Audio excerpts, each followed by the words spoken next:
Hi, my friend, and welcome to the Good Girl Syndrome Show. This is episode number 3.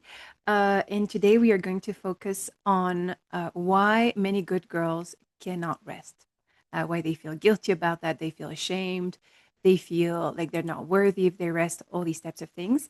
And to help me talk about this topic, I'm going to answer Madison's question. Madison is from the US. And she gave me quite a bit of context, right, about what's going on in her life. I just kept a little segment that she's willing to share with all of us so that I can, kind of unpack what's going on for her. Before I begin, though, if you do not know me, my name is Julie Vander Meulen in French. If I pronounce it in French, in English, it would be Julie Vander Meulen. I am an empowerment coach for high achieving women. And I have developed a concept called good girl syndrome, what I'm talking about here. And so the basic thing is basically I try to help women who identify as good girls to not always be trying to do what they think they should do, and instead to focus on what they actually want to do or what they need to do, right? To like reconnect with their needs and desires instead of always going towards obligations. And yeah, there's many patterns to that. And so every single week, I focus on one of those patterns. And so today we have the beautiful Madison. Thank you, Madison, for sharing your story with me and for asking this question. So I'm going to read it.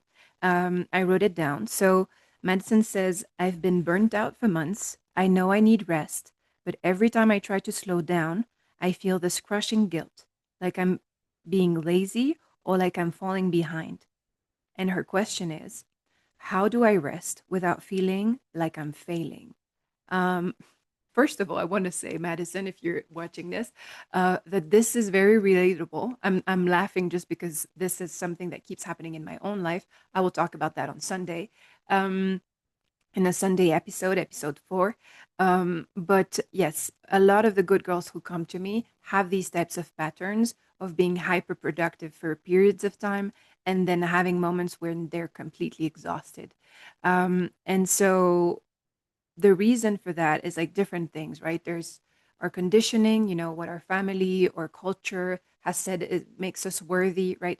There's our own self-esteem. There's many different things. And so I'm going to unpack different things about what you just said. Um, Perhaps the first thing that I would do, so we're imagining we're in a coaching session, right? So I will mentor you more than coach because I can't interact with you in the moment, but I'll pretend like we're in a coaching session and I will give you the type of feedback and give you the type of insights that I would if we were in a coaching session. So the first thing that I would say is I would focus on one of the aspects of what you said. You said, I know I need rest. And so same thing as for Aisha last week when she was talking about her like her people pleasing behavior with her boss um, and fear of disappointing. The first thing that I did with her, and I would do the same with you, and I do the same with every single person who comes to me, is first acknowledge what's great. And so why we do that, if you're a coach yourself, you know why we do that. But the idea is to for someone who comes to a coaching session, especially high achieving good girls, you will have a tendency, you, but me too, we have a tendency to be hard on ourselves. And so your tendency will be, I would imagine, especially from what you just shared, that you will see what's wrong in the world and what's wrong with you specifically.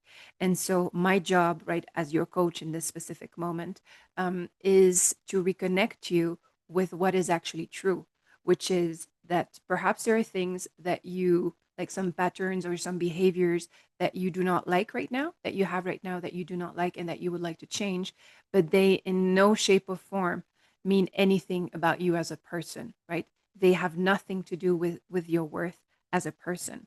And so giving some form of positive reinforcement helps a lot with that, right? So I can give it to you in this moment and point out to what is actually true. So not saying, something that I actually don't believe or that I do not know, but something that is there, and I'm just pointing it out for you, just so that you can see it, right? You can see it in in your own eyes, and accept, like, slowly, like coaching session after coaching session. There's things that because of this positive reinforcement that I will do, but anyone can do. You can do that with yourself, by the way. Um, you will start to integrate it. And so some things that right now will feel foreign or uncomfortable, if I say good job on this, or like you're fantastic at this, it will feel probably uncomfortable in the beginning if you're not used to that type of positive reinforcement in your life. But after a little bit of time, it will become like second nature to you. So the first thing that I would say here is like, you said, I know I need rest, which is fantastic because it means that you have some awareness and some acceptance of what is going on in your life and going on in your body, right? And so you do not like it, but you can still see it, right? When you could be pretending, like many of us do, I have done that for many years, pretend like this isn't happening and that I didn't need any rest, right? And there was something wrong with my body. Like that's how that's the mindset that I had towards my body when I was younger. And so here you're like a few steps up, right? Because you can already acknowledge that there's a need for rest, right? You just don't know how, right? This is what your question is about. How do I actually put that into practice? The other thing that I would say um, is just in case is that for you or for anyone else watching here, if you identify as this high achieving good girl, for you to say, like to have admitted to yourself, right? And to be saying to me and to whoever is watching this, that actually I know I need some rest, you're probably past just resting, if you see what I mean. I would imagine that being hard on yourself, for you to admit that you need some rest, you're probably feeling extremely tired, if not exhausted. So I'm glad you sent me this now, and I do hope that like what I do helps, right? But also that you seek some help from other practitioners of any kind, that could help you with sleep and with rest as well, because rest is very important for everything in your body, including your mind, right, and your emotions. So yeah, just little note on that. Um, Now about the rest of what you said. So what struck me was you said, I feel this crushing guilt, right? So we have guilt, but you said crushing.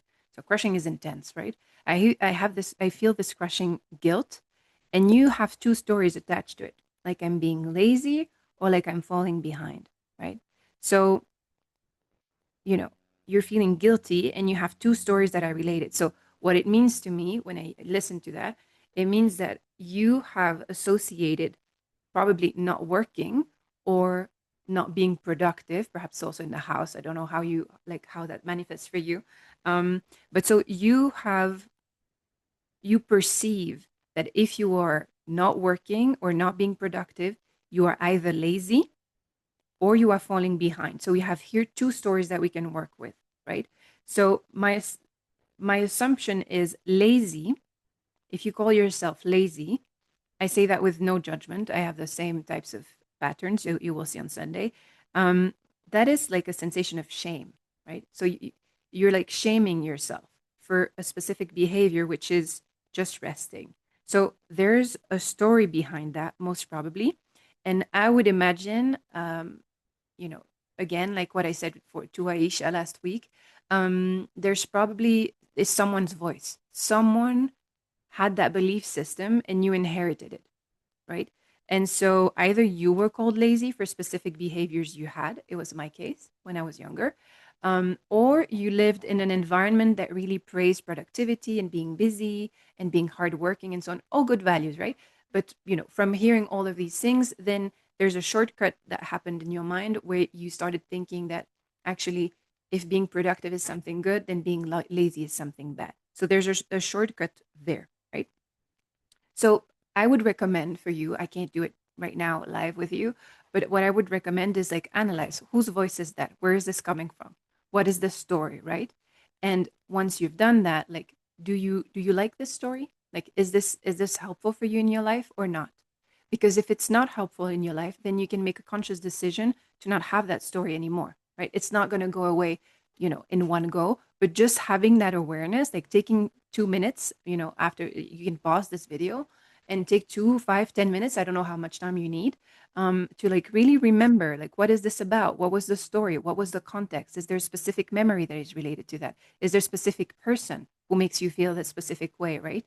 And so try to analyze these things. Again, if you're going to your past and trying to analyze things in a deeper way, I do not know your background. So I do not know if you are in therapy or if you want therapy or anything like that, but that could be a good option for you. So just putting it out there. The second thing you said with regards to this crushing guilt is we had a second story. The second story was um, I'm falling behind, right? I feel like I'm falling behind was the second story. And so to that one, what I hear behind it is a story around time, a story that says something like, there is no time, you know, time is running out. I don't have time, some version of that. And so that means that your whole relationship with time, most probably, right, in every area of your life, is somehow distorted. Is somehow, at least if it's not distorted, there's a specific lens, right, that you have where you most probably feel all the time, right? That you are running out of time, that there is not enough time. So there is a type of rush energy to you, probably. You can feel it inside, right? Because it probably just the thought, having this thought on repeat in your mind, is probably creating a lot of anxiety for you, right? Um, and probably other people can feel that too. Like when we have that type of rush and anxious type of sensation inside of us, other people can pick up on that as well. So it's possible that some people have, ask you like, are you stressed? Are you anxious? These types of things. Um, so besides that, like on top of the fact that inside of you, you might be feeling very anxious if you're always thinking, there's not enough time. You know what I mean? Like time is running out. I'm falling behind. Like all these types is extremely stressful to have these types of thoughts on repeat for everything in your life, right? And so the second thing that it will do, so this is exhausting in itself, but the second thing that you will probably do is that then you will try to compensate for it. So not for something that is true, but something that feels true to you, right? So the story in your mind, right, is what feels true to you, regardless of what is actually happening on the outside world, right? Um, and so what you will do is compensate. And most probably you are someone then who is probably always busy, always running everywhere, running around, has 1,000 things to do, a huge to-do list, this type of behavior, right? And so what I would recommend for the second part is I would ask you just very simply in a coaching session, I would ask you, is that really true? That there is no time and that time is running out? Like, it's not a judgment. It's like, is it really true? And so you'd have one, either it's a yes or either it's a no, right? It's a closed question. So if it's a yes, that time is really running out, I would ask you to list me the reasons why you think that time is really running out. And so most probably if you did that, you would give me a huge to-do list of the things you need to do, right? Because you need to do this and you need to do that, and there's this to do and all of these different things, right? And so there from that list, what I would ask you to do is what in there, like not from this stressful state of there is no time, right? I would most probably change your state. So actually, let me show you. I have my little dog here, Leo, who's very grumpy, uh, and who's now barking at the neighbor who's at the window. So if you hear some strange noises, this is just Leo. Um, and so yeah, from your list there, I would probably change your state. So instead of you feeling stressed, I would try to put you in a different state. Like I would make you imagine. So close your eyes, like take 3 deep breaths if you can do that, right? If you're in an environment where you can do that, or if you feel comfortable, you can close your eyes and then you can imagine what if there's, right now, there's all the time in the world, right? There's all the time in the world. Like none of the things that are on your list need to be done today or tomorrow or the next day. You have time. Like, and I would monitor, right? I would monitor how your physiology changes. And when I see you getting more and more relaxed and, believing that there actually is time, I would ask you to open your eyes again and either look at the list or tell me, like, in from that state without even looking at the list so you don't get stressed out, what actually needs to be done? Like, what is actually really, really important to you? And so, again, two options. Either we have kind of solved the thing and you just have a few items on the list, or what happens is you start spinning again. Because one of the most likely things is that you might say to me, not just what is important to you, but also what is important to other people, right? And so, oh, this person needs this, they're really counting on me, and this person has this and they're really counting on me, all these different things. So then that means that part of your stress is not just related to you falling behind, right? And this issue with the relation with time, it's also an issue with how you relate to other people. And uh, we go back to Aisha last week. It's a people pleasing tendency. You want to be everything to everyone, which I'm not judging. I have the same tendency. But because you want to be everything to everyone, right, that stresses you out. And that makes you run out of time because, concretely, if you try to be everything to everyone and have 1,000 tasks for every single person in your life, right, um, this is not possible, right? This is not possible. There's a finite amount of time, right, in the day. And also, is that what we really want? Like, why are we doing that? Are we doing that because we really, really desire doing all of that? Or because we desire being a person who is hyperproductive and everyone loves and is doing all the things? It's for certain, it's been my story that I love who I think I am when I over deliver, and it makes me feel good about myself, and it reinforces my self-worth for the moment, right? It's like a context based type of self-worth, but it works in the moment. And so it gives me that rush of like, I'm a good person. I feel really good about myself because I've done all these things, and there's proof because the world is validating me. So are you seeking, we would try to see like what aspect of this time is running out. I'm falling behind. What part is your relationship with time in general? And what would you actually do when you have the time? And so now you have that key, so you can use that. You can meditate, you can listen to peaceful music, you can go outside, you can dance, do anything that changes your physiology. So your body, move your body, and it will, in 30 seconds, it changes how you feel, right? So, change that and look again at your to-do list, and that will make you feel way more peaceful, right? If this is the issue. And or, right, and if the issue is there's too many people, I have too many things to do, is like, what is actually, like, if we let go of this fear, of this need to be a people pleaser and the image, of what it would give to you, the self-worth aspect of that, what do you actually want to do? Is there something you need to do because it's good for you or it's good for your family, right? It's like really, really a necessity. And my assumption would be that there's only a few necessities on that list, right? And that most of the things that are on your list are not even things you want. That would be my guess. Now, most probably, you have some important needs, and most of the other things are perceived needs. I'm insisting on the perceived needs of others. So either you are perceiving this as a need for other people and you think you are the person who can help them or save them, right? We go into that type of route of like being trying to be a savior, or the other people around you think that they need this from you, right? There's a pattern where they think they have needs and it is your job to fulfill them, right? And so, again, there, I will not go in depth into that. It can be a different topic. Um, what is true? Again, is this really true? It's a really, really good question to ask yourself. Is this really true? And put yourself in a beautiful state before you do that. So, change, right? What we said, change your physiology, feel peaceful inside, and ask yourself again, right? From that beautiful space, is this really, do they really need that? Or is it just more convenient for them if I do it, right? Or do they really need that? Or is it me who proposed, right? This is what happens a lot to me. I propose to do 1,000 things that I don't have the time to do, right? Because in the moment I'm enthusiastic or whatever. So I put myself in a situation. It wasn't even the person's expectation before I said it.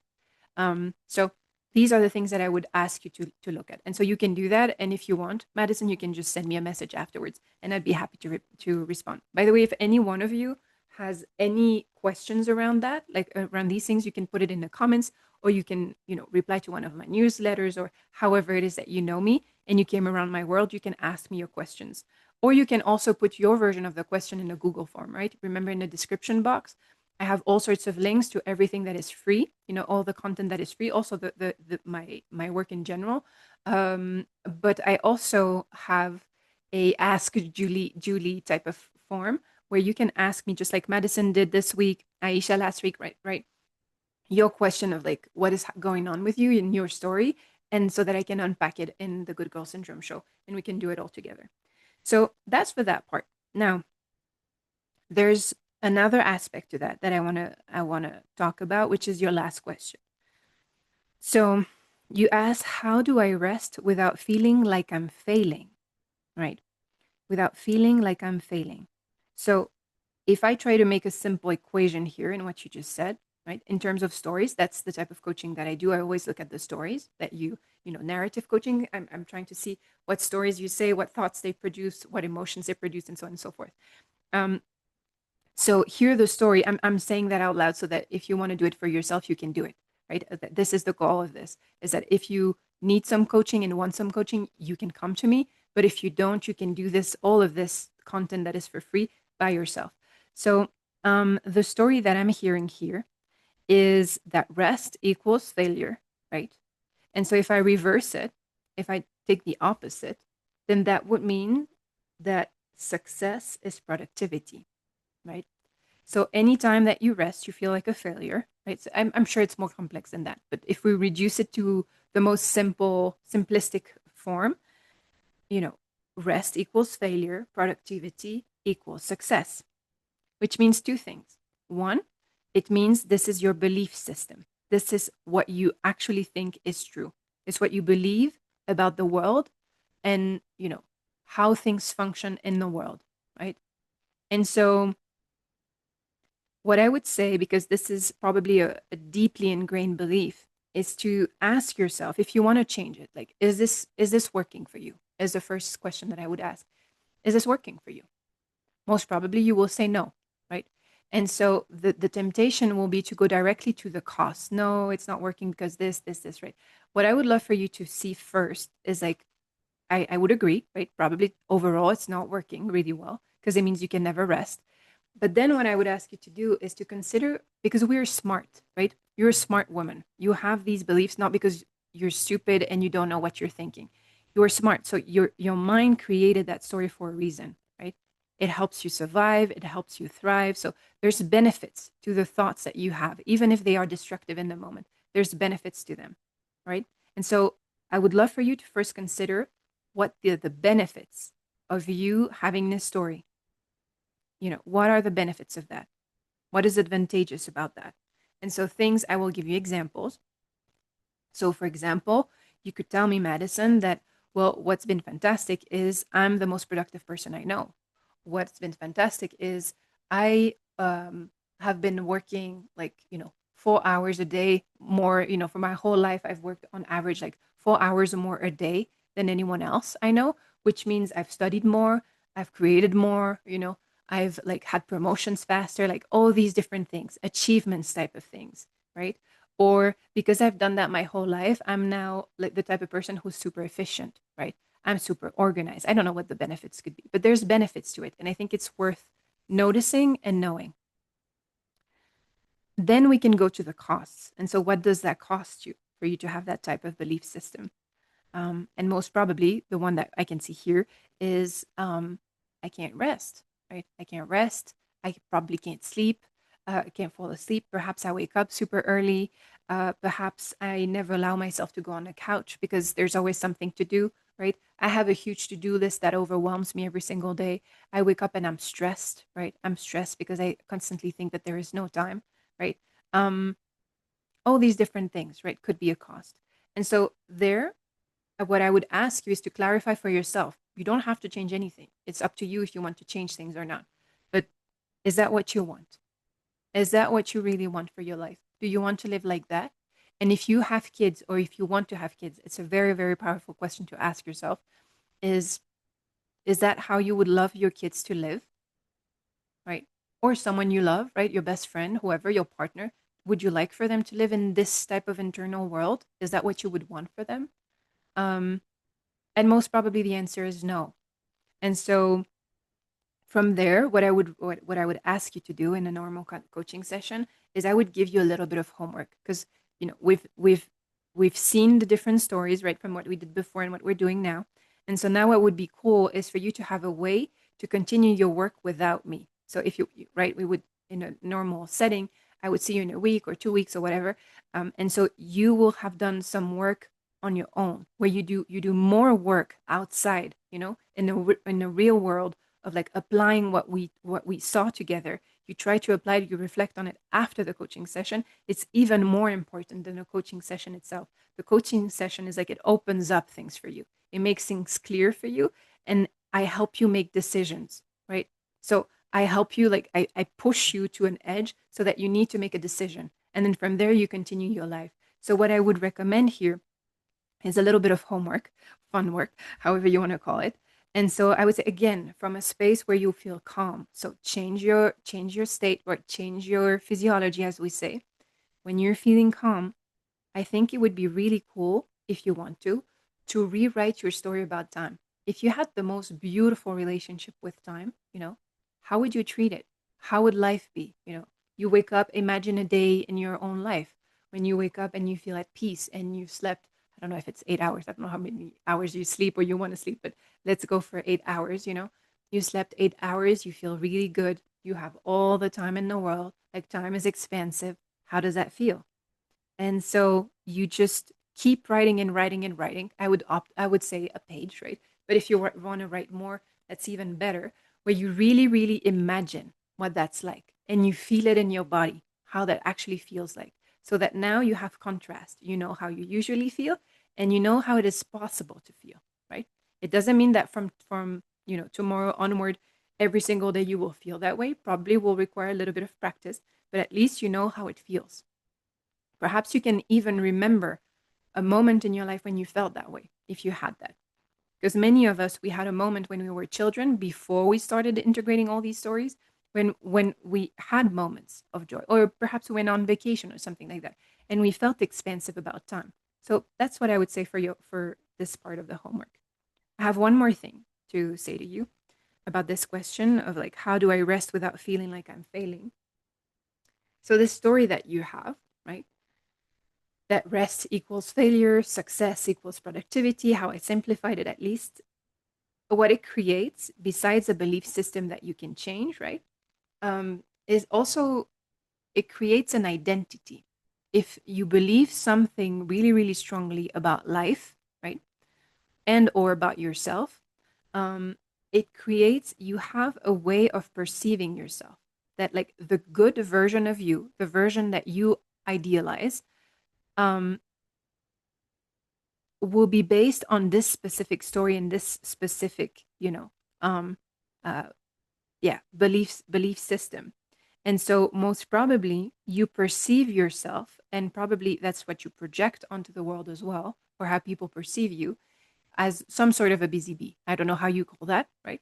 But some version of being a busy bee, someone who's always busy, who has 1,000 things to do, who's hyper productive.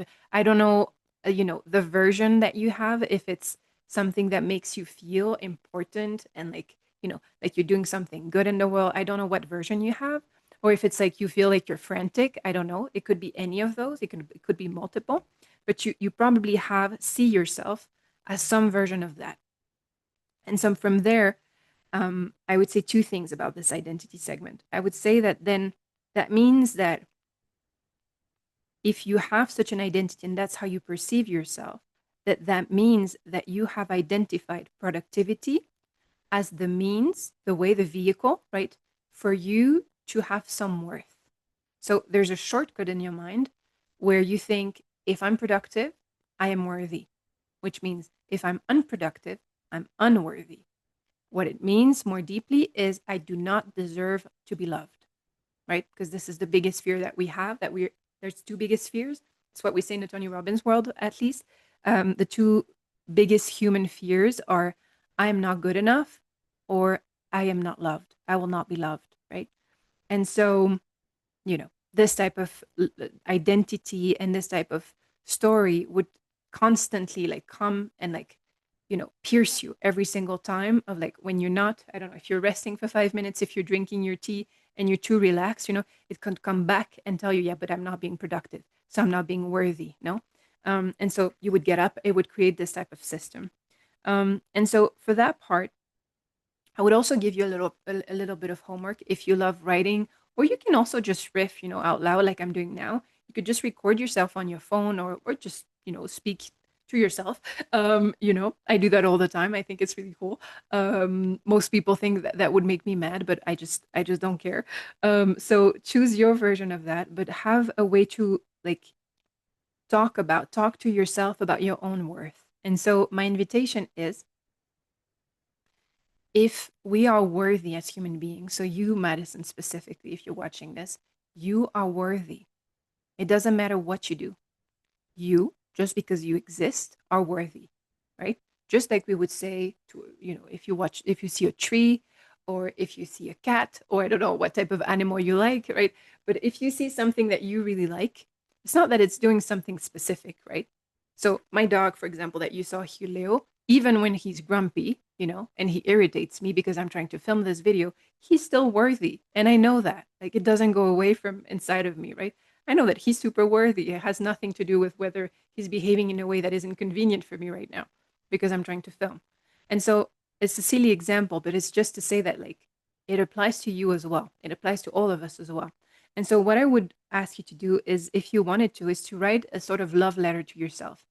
And so a love letter, if you want to say all the cool things that you know about you. If it's easier, if you're a more practical type of person, you can do a list as well. So make a list of like all the things that are really cool about you, that are wonderful about you. And some of them can be like do type of things. So, like, I'm a super productive person. I make the best hot chocolate. I don't know what it is, I'm a fantastic cuddler, things that you do. And then other things can be who you are. I am kind. I am beautiful. I don't know. I'm patient. I don't know what it is. I'm tolerant. I have a lot of gratitude. I'm a grateful person, whatever it is. But I would mix both of these things and I would make a whole list. If you can fill up a page, that would be fantastic.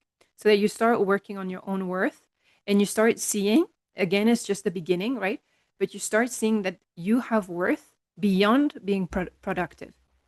That's not the only place where you have worth, and it's not the reason why people love you, which sometimes is a simple shift, but in our minds can make a huge difference in how we make choices, right?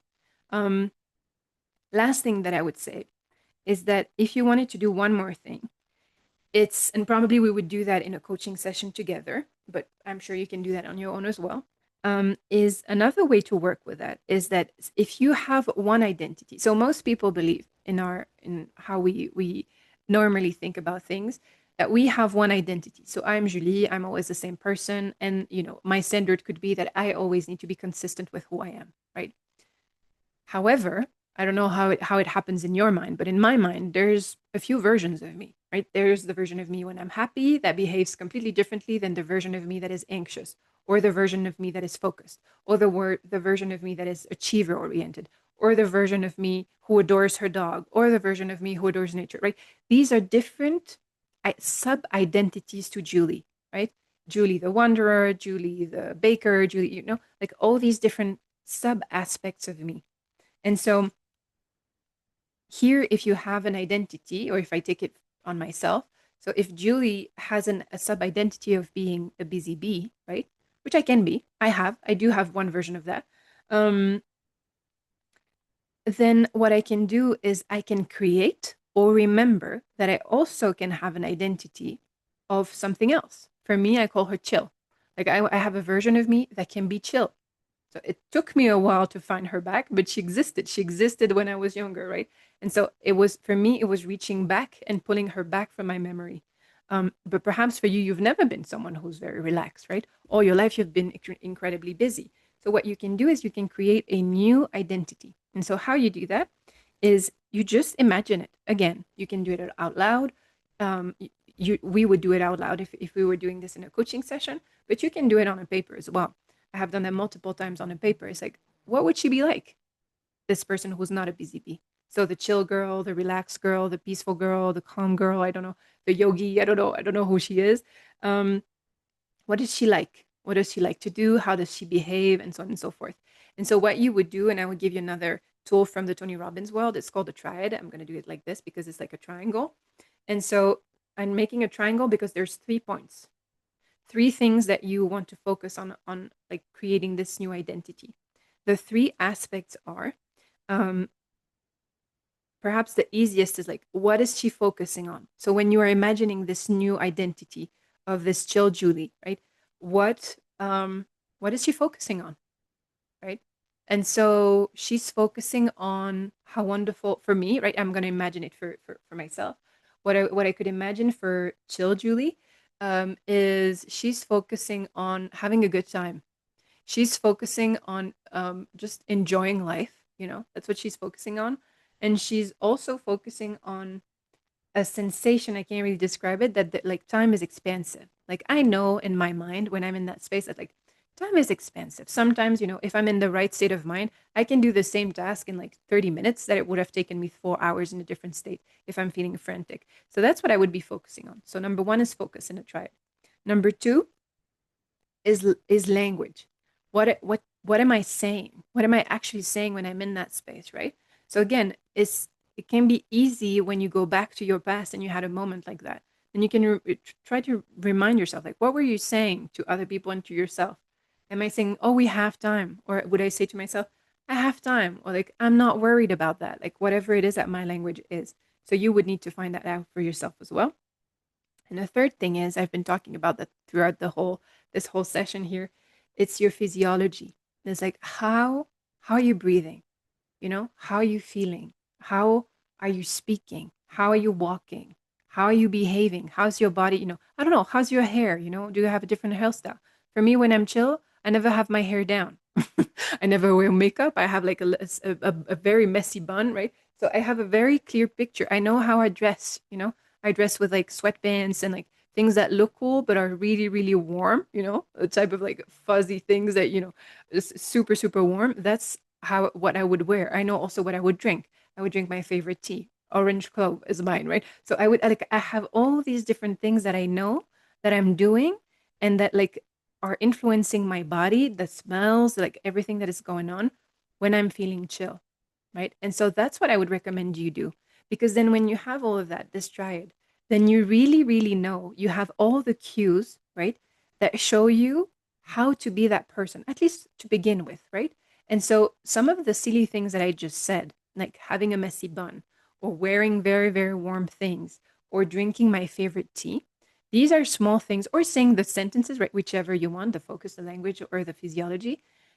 One small cue from that can be a reminder to you, right? Without you consciously realizing, when I drink my orange tea, I know it's going to be a good day. Like I know that like this is my morning drink and I'm taking my time. There's something that is pre-written in my mind and it keeps activating it. So whichever way you choose, it will start activating that identity inside of you. And of course, you can also practice it, more consciously if you want, but you don't have to. So that's one of the ways that you could do things.